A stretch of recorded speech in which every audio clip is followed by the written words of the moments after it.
할렐루야. 초대교회 교부였던 이레니우스는 이런 말을 했습니다. 말씀이 충만하여 살아있는 한 인간은 그 자체가 하나님의 영광이다. 새벽에 못 오셨는데 우리가 더 주님 닮아가려고 오신 줄로 믿습니다. 옆에 분들에게 이런 축복의 인사를 했으면 좋겠습니다. 오늘도 이번 주간도 평생토록 하나님의 영광의 도구가 되시길 바랍니다. 옆에 사람한테 하나님 영광의 도구가 되시길 바랍니다.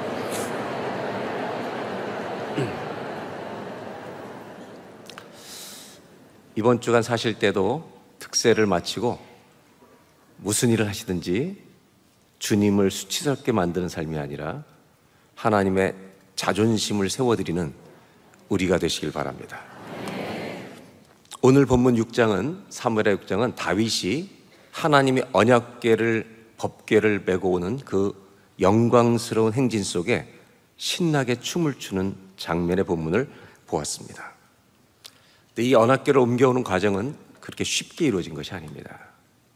조금 이따 보겠지만 웃사라고 하는 사람이 뜻밖의 죽음을 당하는 일들도 일어납니다.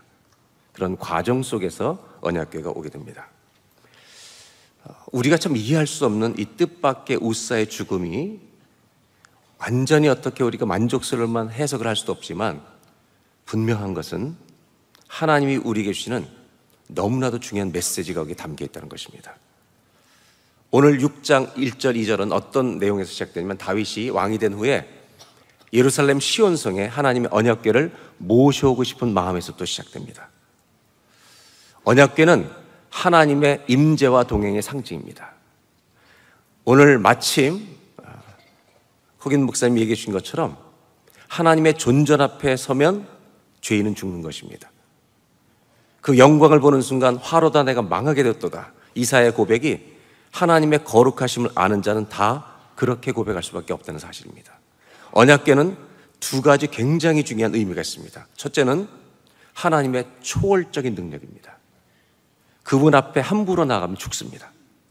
또 한 가지는 그 언약궤를 주심으로 그 초월적인 주님이 우리와 동행하고 임재하신다는 사실입니다.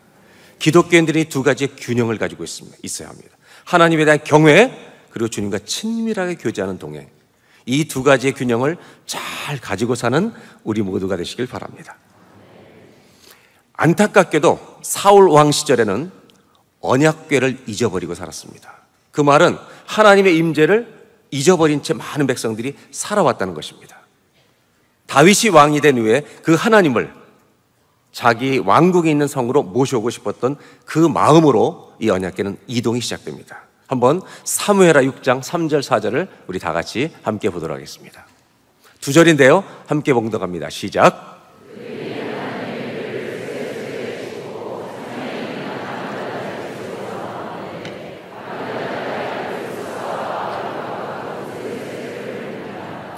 그들이 산에 있는 아비나답의 집에서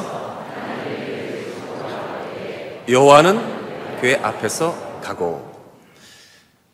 사울 왕이 통치하던 때, 사울 왕이 살아있을 동안은 언약궤가 어디 있었냐면 기럇 여아림이란 도시에 제사장 아비나답의 집에 있었습니다.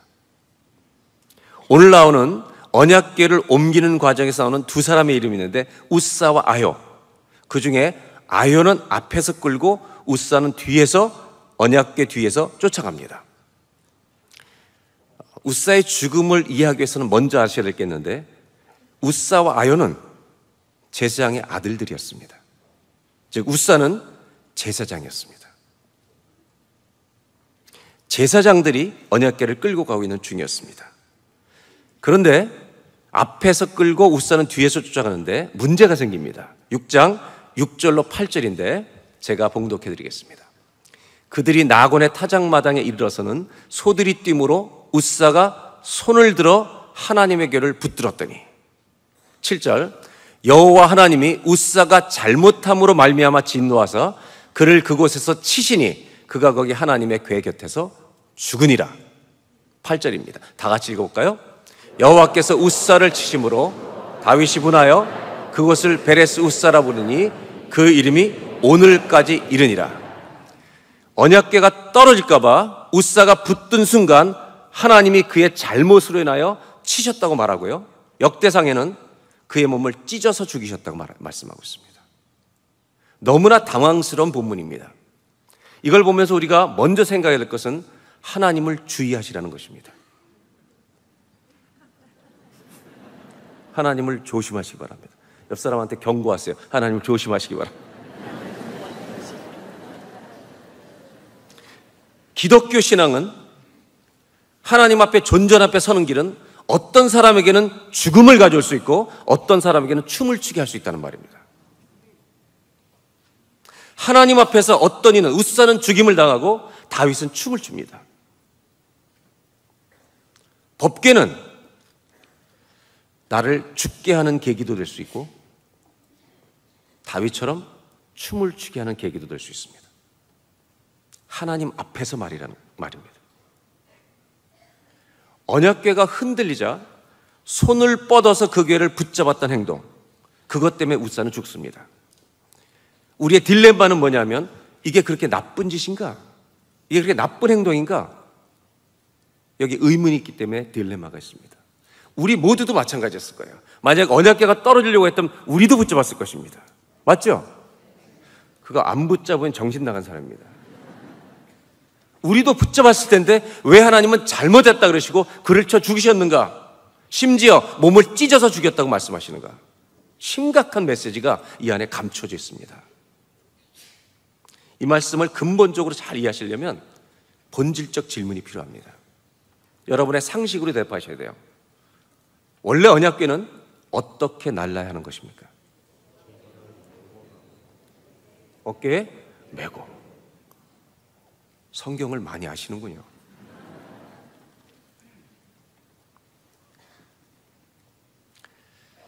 그러면 언약궤를 수레에 나른 적이 있습니까? 역사 속에? 있습니다. 블레셋과 이스라엘이 전쟁을 치르던 중에 사무엘상에 엘리제상의 두 아들이 타락했던 그때 전쟁에서 패배합니다. 사무엘상 4장에. 블레셋 사람들은 이스라엘의 수호신처럼 보이는 언약궤를 빼앗아 갑니다. 그리고 그 전쟁에서 엘리의 두 아들들이 죽는데 그들은 성경에 뭐라고 얘기하냐면 하나님을 모르는 자라고, 제사장인데 하나님을 모르는 자라고, 불량한 사람이라고. 하나님은 정확하게 말씀하세요. 우리의 신앙이 어떤 상태인지 오늘도 다 아십니다. 불량한 사람이지 똑바른 사람인지 다 아신다는 말입니다. 나를 아신다는 말입니다. 그리고 어떻게 표현하냐면 이 두 제사장, 엘리의 두 아들들은 제사에 관심이 없었습니다. 제사를 드릴 때 제사장들이 먹을 제물을 익히고 있으면 그의 사환을 보내서 빨리 가져오라고 달라고 막 요구합니다. 다 익은 다음에 드려야 주님의 제사 절차를 따라 드리는 제사장의 음식입니다 하면 우리 선생은, 우리 제사장은 회를 좋아한다. 그냥 내놔라. 갈코이를 잡아서 그걸 뺐습니다. 하나님이 얼마나 그들을 향해 진노하셨겠습니까? 그들의 죽음은요, 심판이었습니다. 언약궤를 빼앗아서 언약궤를 자기네 다곤 신상에 갖다 놓습니다. 그 다음날 일어났더니 신상이 쓰러진 겁니다. 여러분, 주님 앞에 가짜는 다 쓰러집니다. 거짓은 다 무너집니다. 신상을 다시 세워놨습니다. 그 다음날 또 나갔더니 손목, 발목 다 부러져 있습니다. 그래서 놀래가지고 블레셋 사람들이 이 언약궤를 이스라엘 사람들에게 돌려보낼 때 어디다 실어서 보냈습니까? 그때 수레에 실어 보낸 겁니다. 이거는 이방인들이 하는 짓입니다. 왜 주님은 언약궤를 어깨에 매게 하셨을까요? 우리 주님은 어깨에 매게 함으로 하나님의 임재와 하나님의 그 놀라운 은혜를 인격적인 관계 속에 친밀하게 누리면서 메고 가도록 하셨습니다. 주님은 인격적 관계 속에서 우리와 만나기를 원하십니다. 수레에 맸다는 것은 비인격적인 관계로 하나님을 대하는 이방인들의 방식입니다. 조금은 더 현대인 우리의 시대로 얘기하면 여러분 차를 타고 주님을 모시는데 옆자리에 모시지 않는 것입니다. 주님 트렁크로 가시죠.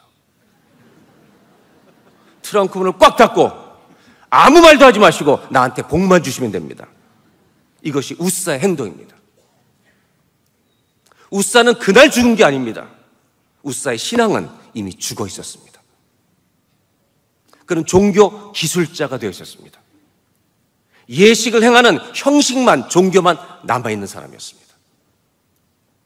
오늘 아침에 우리 안에 있는 영적 부흥이 일어나려면 우리 안에 있는 신앙이 않는 종교, 주일 예배 나오고 모든 예배 나오고 새벽제를 나와도 내가 마음으로 드리지 않는 종교, 웃사의 종교는 죽어야 합니다. 그래야 내 영의 부흥이 일어납니다.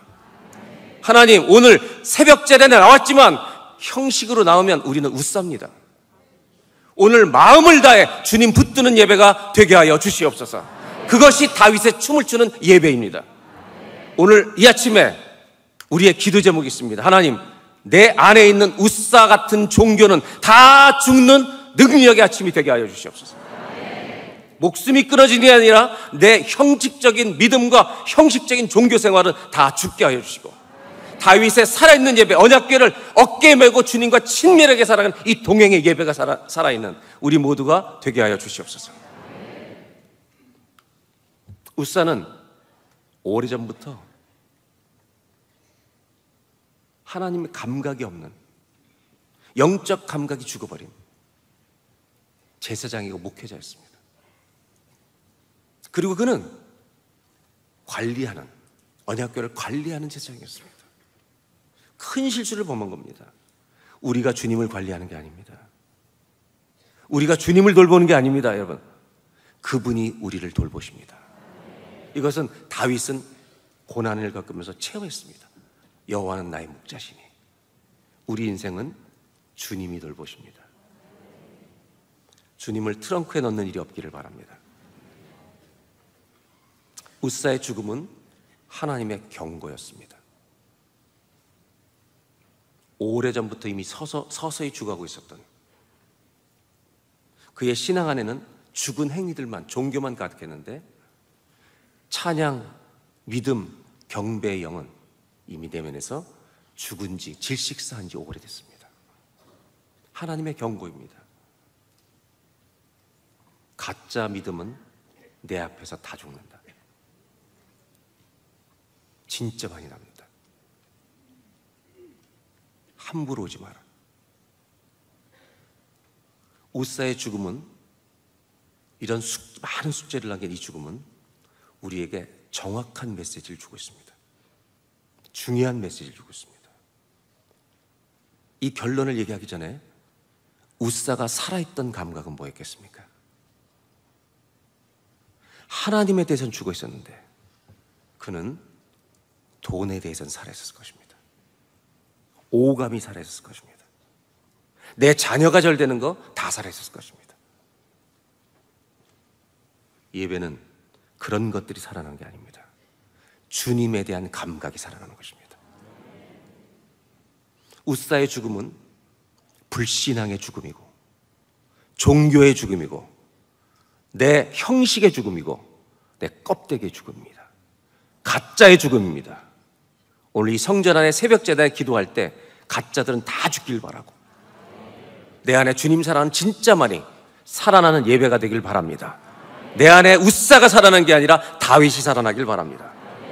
종교라는 커튼이, 종교라는 휘장이 주님과 우리 사이를 가로막고 있습니다. 예수님이 돌아가시던 날 그 휘장은 찢어진 것입니다. 하나님의 임재 속에 은혜 보좌 앞에 담대히 나아가는 문을 다 열어주셨습니다. 그렇다면 웃사가 죽었다는 것은 뭐를 말하는 것인가? 왜 죽는 거예요, 웃사가? 한 가지를 정확히 말하고 있습니다. 한번 따라 하실까요? 우리 하나님은 살아계십니다. 그분이 살아계신 하나님이기 때문에 가짜는 죽는 것입니다. 한 번만 또 따라 하실까요? 우리 하나님은 시퍼렇게 살아계십니다.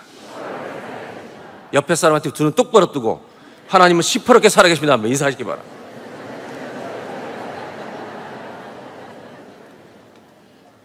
하나님이 돌아가신 것처럼 수레에 싣고 트렁크에 주님 넣어버리고 가만히 입 다무시고 우리 가정 축복이나 해주십시오. 이런 믿음은 다 죽을지어다. 주님은 영광 받으시기 합당하신 분입니다. 이런 믿음으로 오늘 일어나는 예배가 되시기 바랍니다. 오늘 첫 번째 기억할 말씀, 하나님은 살아계십니다. 저는 여기까지만 했습니다. 하나님은 시퍼렇게 살아계십니다. 저는 그런 주님을 우리가 다 믿는 뜨거운 신앙을 가지시기를 기원합니다. 우사가 죽은 후에요, 다윗은 두려웠습니다. 막 화를 냈습니다. 하나님 왜 이러십니까? 그 언약궤를 만졌다고 왜 죽이십니까? 화를 냈어요. 여러분, 중요한 게 있는데, 주님한테 화를 낸다는 말은 그분이 살아계시다는 걸 증명하는 것입니다. 여러분, 화날 때 주님한테 소리치셔도 됩니다. 하나님 우리 집에 왜 이러십니까? 옆집은 다 축복하시는데 왜 우리 집은 축복 안 하고 고난만 주십니까? 이렇게 기도하는 것도 살아계신 하나님한테 하는 거예요. 그래서 다윗은 얼마나 많은 탄식을 했는지 모릅니다. 탄식도 기도입니다. 힘들어도 주님한테 소리 지르며 기도하시기 바랍니다.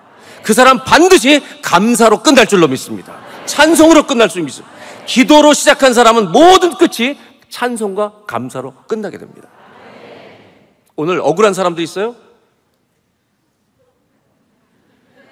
삐져 있지 말고 하나님 도대체 우리 집 왜 이렇게 하세요? 탄식하시다가 오늘 성전 떠나기 전에 찬송이 터지는 역사가 있길 바랍니다. 다윗은 언약궤를 못 가져옵니다. 두려워서. 그러다가 오벳에돔의 집에 잠시 모셔놨는데 이상한 소문이 들립니다. 성경을 보겠습니다. 6장 12절입니다. 다 같이 한번 읽겠습니다. 시작.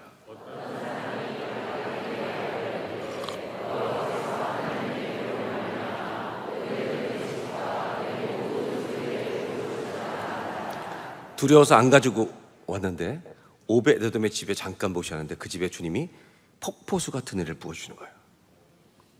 이거 안 되겠는데? 가져와야 되겠는데? 이번에는 신중합니다. 다윗이 정신을 차립니다. 술에 싣고 오는 게 아니구나. 똑같은 이 사건을 역대상에 기록합니다. 이번에는 어깨에 메고 옵니다. 역대상 15장 1절입니다. 제가 읽어드릴게요. 다윗이 다윗성에서 자기를 위하여 궁전을 세우고 또 하나님의 궤를 둘 곳을 마련하고 그것을 위하여 장막을 치고 다윗이 이르되 레위 사람 외에는 하나님의 궤를 맬 수 없나니 이는 여호와께서 그들을 택하사 여호와의 궤를 메고 영원히 그를 섬기게 하셨음이라 하고. 여러분, 주님을 수레에 매지 마시고 트렁크에 싣고 축복해달라고 그러지 마시고 내 가슴 속에 모시고 인격적인 치밀한 교제를 나누며 살아가는 살아있는 신앙 가지시길 바랍니다. 15장 13절입니다. 다 같이 읽어볼까요? 전에는 너희가 매지 아니하였으므로 우리 하나님 여호와께서 우리를 찢으셨으니 이는 우리가 규례대로 그에게 구하지. 하나님의 말씀입니다. 해석하고 있습니다. 우사가 왜 죽었냐? 매지 않았기 때문에. 하나님을 트렁크에 모시고 다니는 모든 사람은 영적으로 죽은 자들입니다. 그래서 신중하게 메고 오기 시작합니다. 드디어 언약궤가 다윗성으로 들어오는데 오늘 읽었던 말씀처럼 다윗은 신나게 춤을 추기 시작합니다. 제 소원이 하나 있는데 춤을 잘 추는 겁니다. 여기 오늘 이 특별 새벽부에 보니까 저 영상에 새가 한 마리 날아가잖아요. 제가 저걸 보고 깜짝 놀랐어요. 저희 교회에서 제 별명이 흰머리 독수리입니다.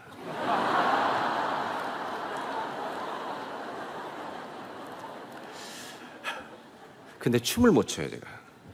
제 아내는 좀 더 심합니다. 저의 기도는 주님, 천국에서는 잘 출 수 있겠습니까? 천국에서 우리 모두 춤꾼이 될 줄로 믿습니다. 다윗은 신나게 춤을 춥니다. 왕인데 아랑곳하지 않고 춤을 춥니다. 왜냐하면 나를 돌보아 주신 하나님, 그분이 들어오시는데 내가 어떻게 가만히 앉아서 맞을 수 있겠습니까? 춤을 못 춰도 뛸 수는 있습니다. 웃사와 다른 점은 이것입니다. 다윗은 춤을 추면서 주님을 모셔드립니다. 내 인생의 사망의 골짜기에서 목자가 되어주신 주님, 그분을 조용히 받아들일 수가 없었습니다. 울고 웃으면서 주님과 동행했던 시절이 기억났습니다. 저와 여러분 안에 주님을 환영하는 춤이 있길 바랍니다. 오늘 기도하실 때 주님 오늘 이 성전에 좌정하십시오. 우리 인생에 오십시오. 우리 가정에 오십시오. 제가 춤을 추겠나이다. 제가 성경을 보면서 깜짝깜짝 놀라는 게 뭐냐면, 내가 지쳐서 주님의 이름을 부를 수 없을 때 주님이 어떻게 하실까? 주님은 우리 가정에 신방 오시더라는 겁니다. 우리 가정에 오실 줄로 믿습니다. 아멘. 다윗은 하나님 앞에 점점 다가가는 겁니다. 그분의 신비와 영광 앞에 더 다가갑니다. 춤을 추면서 모셔드립니다. 그때 언약궤가 들어올 때 다윗이 썼던 시편이 24편입니다. 그 중에 8절로 10절을 우리가 다윗이 되어서 한번 읽어보겠습니다. 어떻게 읽냐면 큰 목소리로, 여성분들은 남편을 야단칠 때의 목소리로, 근데 분만 빼고 기쁨으로, 우리 8절로부터 10절 시편 24편을 다 같이 큰 목소리로, 주님이 들어오십니다. 다 같이 한번 읽겠습니다. 시작. 영광의 왕이 누구시냐? 강하고 능한 여호와시여, 전쟁에 능한 여호와시여. 문들아 너희 머리를 들지어다. 영원한 문들아 들릴지어다. 영광의 왕이 들어가시리로다. 영광의 왕이 누구시냐? 만군의 여호와께서 곧 영광의 왕이시로다. 아멘. 아멘. 다윗은요, 이 고백을 안 할 수가 없어서 터져 나온 겁니다. 자기 인생의 전체를 휘감아 돌면서 역사하신 하나님을 높여드리고 싶었던 것입니다. 이분이 나의 하나님인데 내 성에 들어오고 계시다니.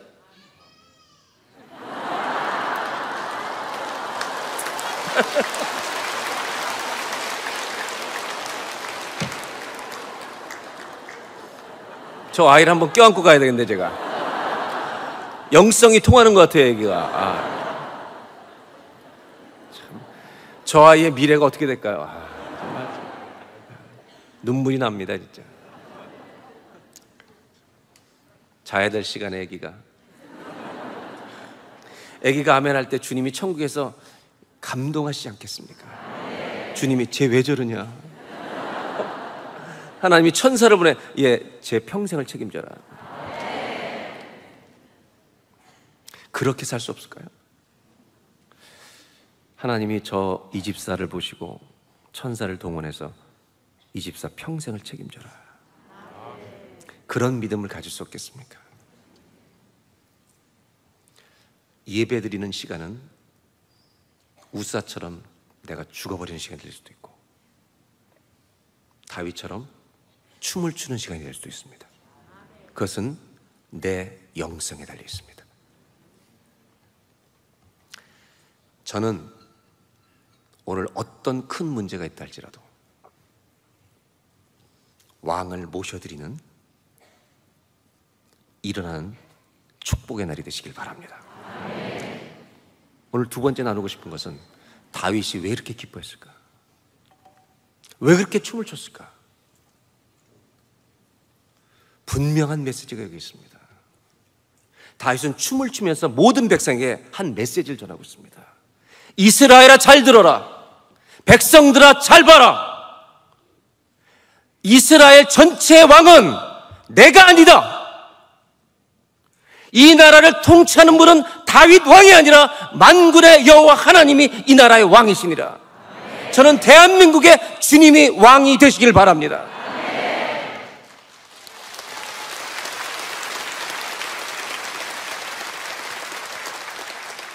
눈물과 찢어지는 가슴, 이 가슴을 붙잡지 않고는 볼 수 없는 뉴스들이 계속 반복되고 있는 이 비극적인 민족 가운데, 하나님, 우리 민족의 주님만이 왕이십니다.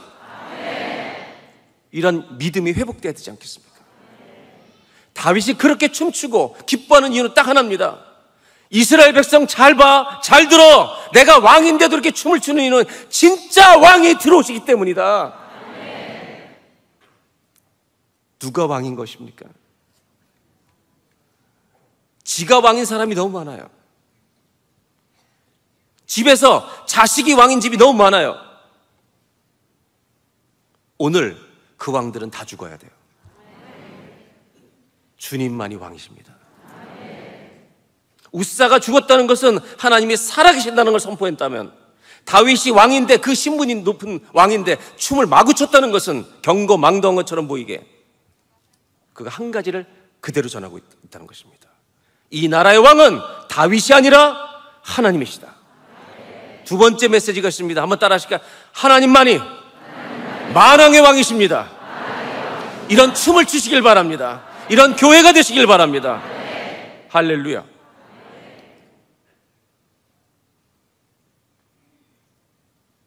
잊어버리셨을까 봐.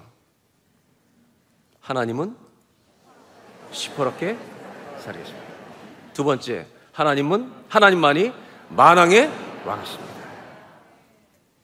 마지막 안타까운 말씀이 하나 나옵니다. 그것은 춤을 추는 다윗을 왕궁에서 바라보는 안타까운 여인입니다.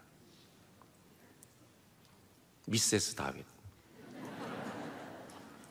미갈이 이걸 쳐다보고 비웃습니다. 왕이 속 몸을 드러내면서 저렇게 춤을 추는 게 맞나? 6장 16절입니다. 사무엘하 6장 16절은 16절 여성들만 읽도록 하겠습니다. 시작.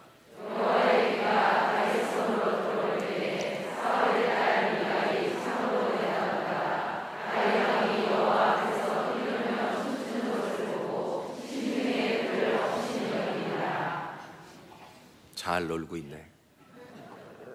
왕이라는 것이 채통도 지키지 못하고. 여러분, 미갈은 누구의 딸입니까? 하나님에 대해서 삐져있는 여자입니다. 내 아버지를 죽이신 하나님. 20절입니다. 다윗이 자기의 가족에게 축복하러 돌아오매 사울의 딸 미갈이 나와서 다윗을 맞으며 이르되 21절 20절 다시 20절 뒷부분 이스라엘 왕이 오늘 어떻게 염치 없이 자기의 몸을 드러내는 것처럼 오늘 그의 신복의 계집종의 눈앞에서 몸을 그러니까 여러분 여자들과 언어로 이기기 어렵습니다. 뭐라고 하냐면 이스라엘 왕이 오늘 어떻게 영화로우신지요. 이게 좋은 말이에요, 나쁜 말이에요? 언어는요 전부 다 좋은 말이에요. 얼마나 영화로우신지. 그런데 잘 놀고 있네 이런 말입니다. 네 몸을 왕인데 그렇게 드러내야 되겠냐. 그때 다윗이 이렇게 21절에 대답합니다. 다 같이 읽어볼까요? 다윗이 미갈에게 이르되 이는 여호와 앞에서 한 것이다.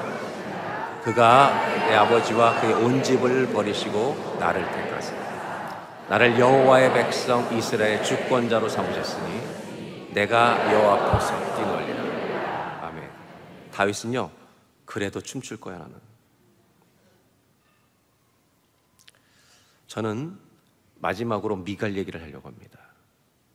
미갈에게는 하나님과 자기 사이를 가로막는 커튼, 휘장이 있었습니다. 이것은요 냉소주의입니다. 하나님 앞에 냉소적인 것입니다. 그래서 뜨겁게 예배하는 자가 꼴보기 싫은 겁니다. 우리 하나님은 그렇게 예배할 자가 아니에요. 삐져 있습니다.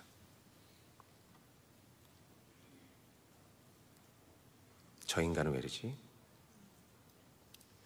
어쩌면 뜨겁게 찬송 부를 때 박수치고 막 아멘하고 하는 이런 저급한 사람들을 향한 지성인의 태도입니다.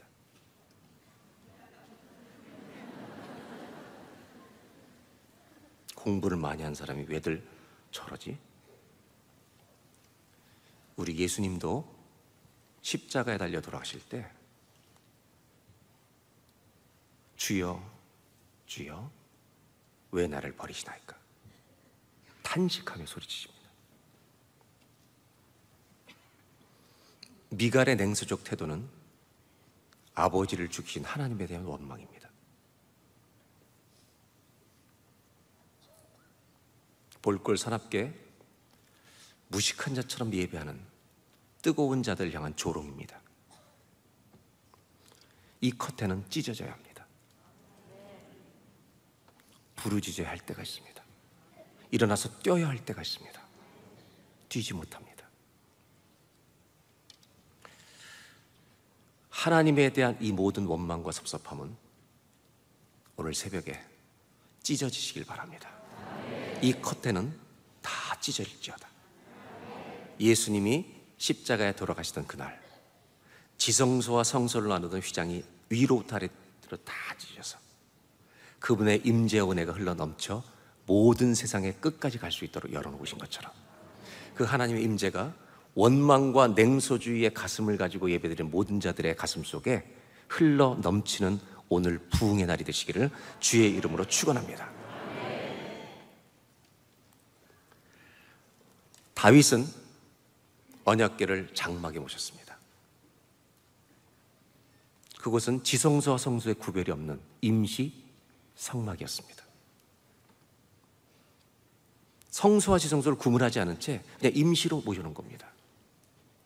그런데 사도행전에 보면 15장에 주님은 그 다윗같이 드리던 예배를 그리워하십니다.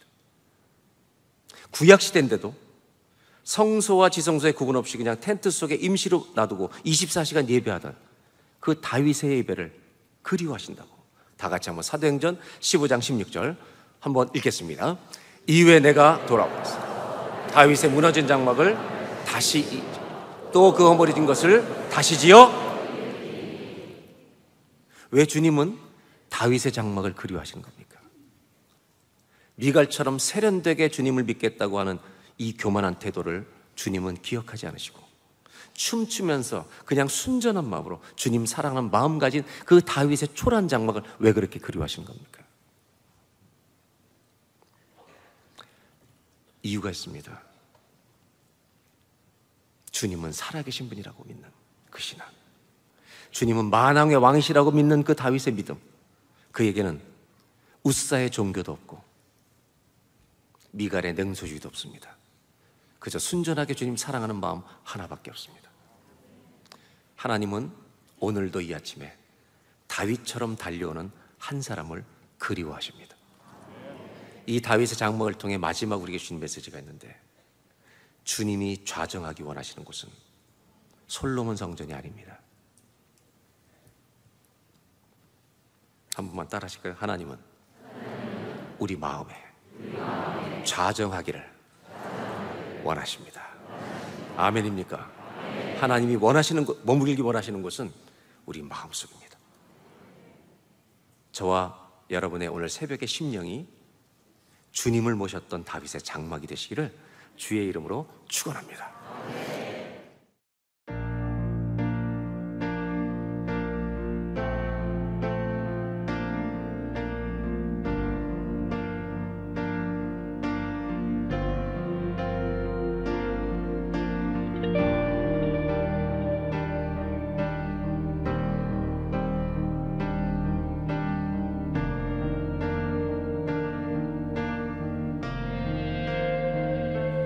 주의 날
지식보다 귀한 것 예수를 알미라. 내 안에 가장 귀한 것 예수를 알미라.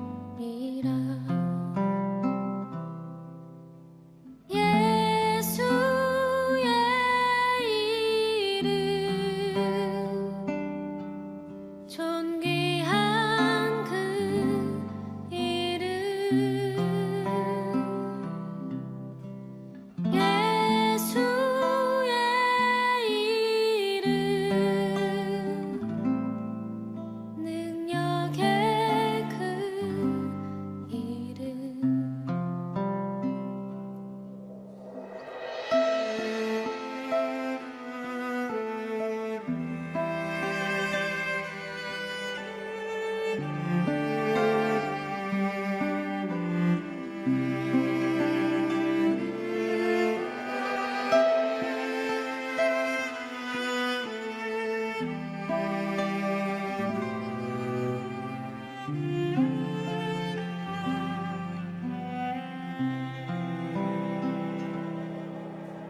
내 안에 가장 귀한 것 예수를